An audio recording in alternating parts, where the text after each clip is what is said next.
Do you know what are the building blocks of proteins? Yes, it's amino acids. And the structure of amino acid is very important for your NEET preparation. And there are 3 amino acids, the examples of which is given in the NCERT and the structure of which you are supposed to know. Welcome to day 13 of 50 days NEET challenge.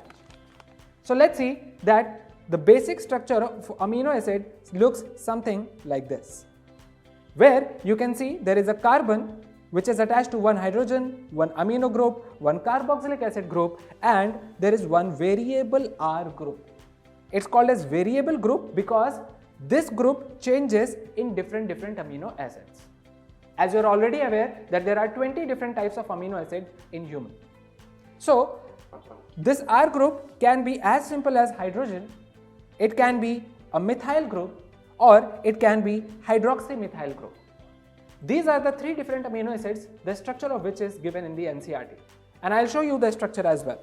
So like I told you that any amino acid will have amino group, carboxylic group and hydrogen, but the variable R group can be hydrogen as well, like I showed you here.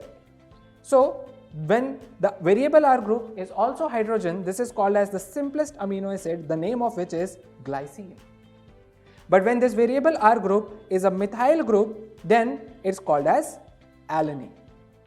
And when this variable R group is a hydroxymethyl group, then the same amino acid would be called as the serine. So what I'm trying to say here is that every amino acid will have these 3 groups as a common group, but the variable R group will decide what will be the name and type of amino acid. So I hope you learned something in today's video.